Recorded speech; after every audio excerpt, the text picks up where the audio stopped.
You are very, very lucky. I was literally a minute away from closing. No, please. Come in. What can I do you for today? Okay? Don't worry, that's fine.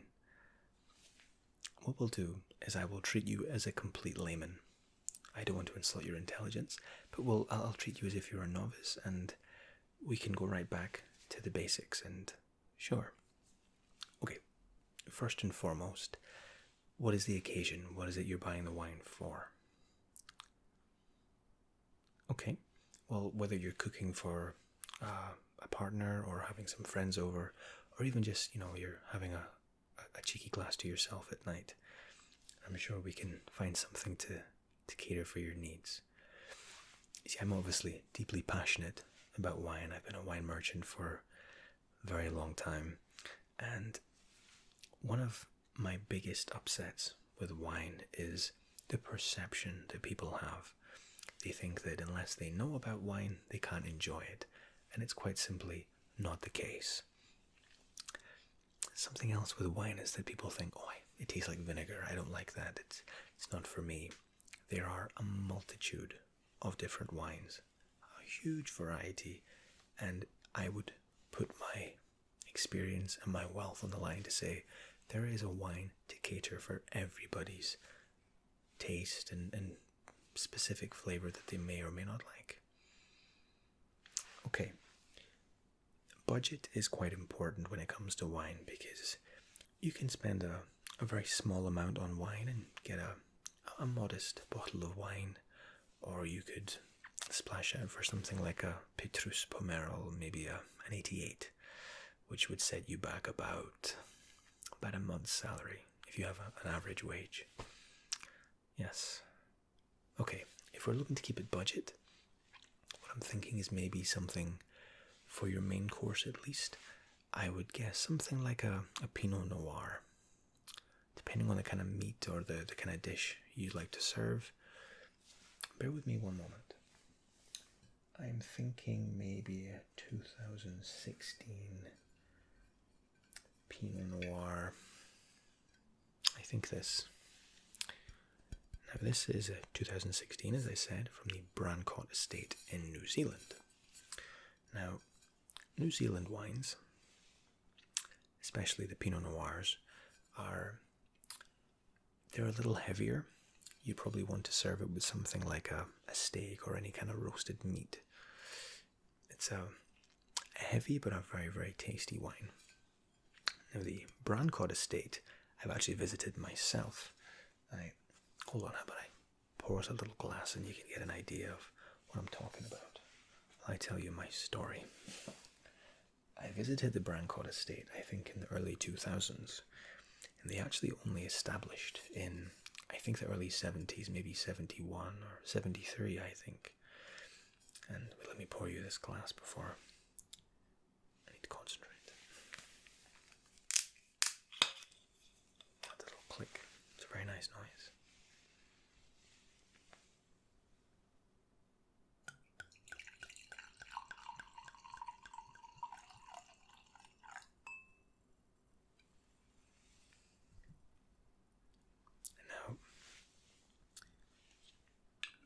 If I was trying to teach you the correct approach for pouring red wine, you nearly always want to decant it into a very large decanter. Let it sit and aerate for a little while before you're pouring into a glass, probably far larger than this. You pour into the glass, it's spun, and you inhale. You're starting out, we're brand new, and all we care about was whether the wine tastes nice or not. Have a little glass of that. I'll pour myself one.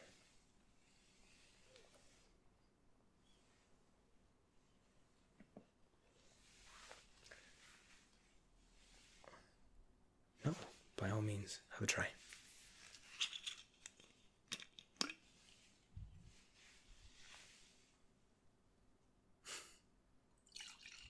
Oh, I've poured many, many glasses. I never spill a drop. You watch as I drop the bottle now. I did say a splash of wine instead. I ended up pouring a rather large glass.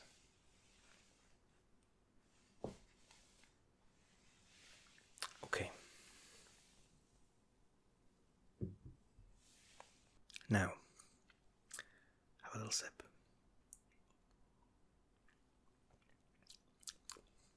Now, as I said, the Brancott. I'll get the bottle for you. It's a fairly cheap red wine.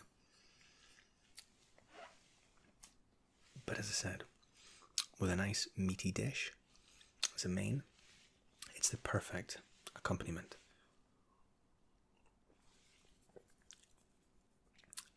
As this is your first real taste of wine, you maybe won't appreciate the fullness of the flavour behind it, but given enough experience, you'll begin to taste. There's cherry overtones with a little subtlety of strawberry. And there's a tiny little bit of spice to the Pinot Noirs, especially in New Zealand. Well, this is the 2016 vintage. That's a fair question. Vintage, and this is a common misconception in wine. The vintage, quite simply, is the year of the grape. However, depending on the continent or the country that you're in, as a rule of thumb, for a wine to be called a vintage, whether it's a 2016 vintage or any year, the grape that makes up the wine has to be at least 95% from that particular year. And the reason why vintage is important, some years are better than others. And like with any fruit or vegetable, different years provide different levels of harvest, and some years do better than others. Some particular years of wine, in the particular year of that grape, were known to be very strong, very good year for the grape. And those particular wines in those particular years are worth far, far more. So, what we're drinking here is a 2016. And it was an unremarkable year for the Brancott estate. But it's a very, very tasty wine. Now, my little story when I visited Brancott. I think it was early 2000s we went over, and they were producing a new line of wine, and they invited their customers to come and sample. And the owner at the time actually took us back to his house. He didn't actually live on the vineyard. He lived about 10, 11 miles down the road. I'll never forget this because he took us into his house, put on a beautiful spread, and he took out a 76. Now, the vineyard opened in 73, and grape plants usually take between 2 to 3 years before you get your first harvest. And 76 was the first year they harvested. And there aren't many 76 left in the world, actually. I mean, the Brancott estate isn't by any means the most famous. It's fairly popular in New Zealand, but the 76, there aren't many of left. And the owner had obviously a giant cellar full of wine. And at the very back of the cellar, he had a tiny little room full of 76s. And he went in and took one out for us. He popped the cork and poured us all a little slither of a glass. And I swear, it was disgusting. And the owner at the time drank it and spat it back into the glass. And he looked mortified and embarrassed. And we all thought the same thing, like this isn't what we expected at all. We expected a very full-bodied, a very rich. The reason that people leave wine so long is the tannins in it start to dissolve a little bit, and they soften out and they build into this beautiful aroma. And this is what you talk about, a full-bodied wine.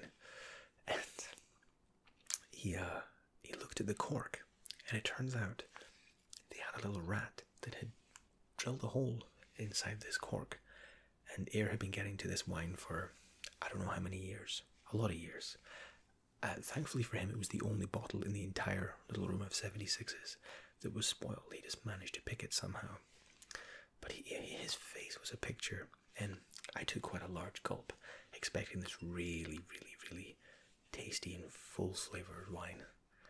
Instead, I got a mouthful of vinegar. Anyway, how are you finding the 2016? Good. I'm glad you're enjoying it. I said it's quite cheap, and it'll complement something like a steak, a lamb roast, really quite nicely. Perfect. Okay. If you're serving something more fish or poultry, chicken, turkey, that kind of thing, I would recommend, again, Pinot Noir. Pinot Noir actually means, it's a French derivative, and Pinot actually means pine cone, or it means pine, and Noir meaning black. The Pinot grape grows very similar to the way pine cones do, and that they're bunched up together, very similar to a pine cone.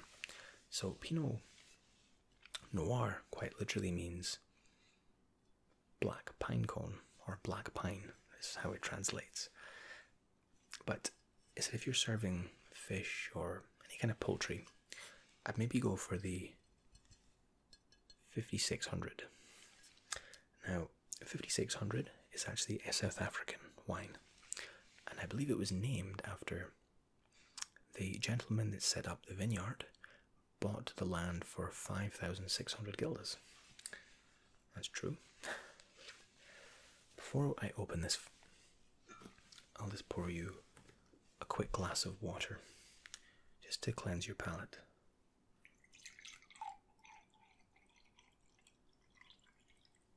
There we go. Some ice cold water for you. Let's have a little drink.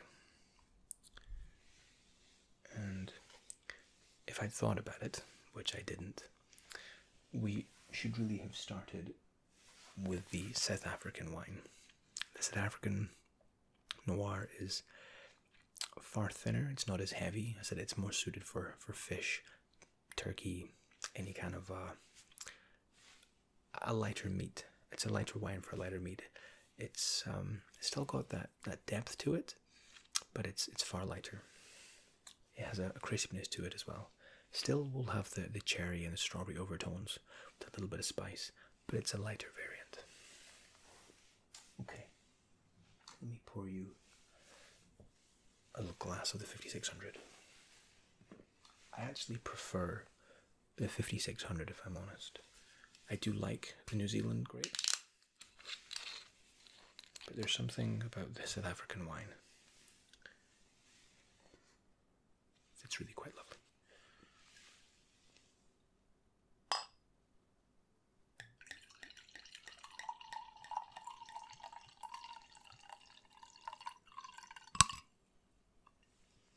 There you go. You're absolutely welcome.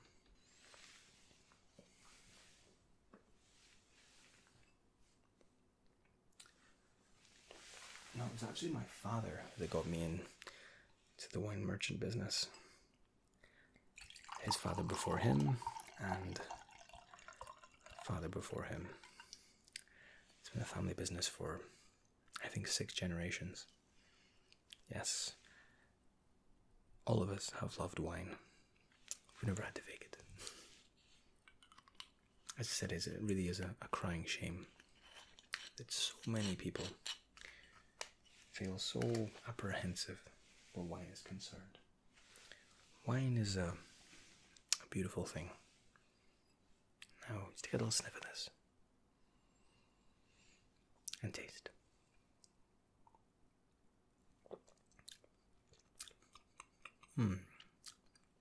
As I said, it's all got that bit of spice to it. You'll get that little tingle in the bottom of your jaw. But it's much lighter. Much lighter than the New Zealand. So it's still got that depth, it's still got the body to it, but lighter.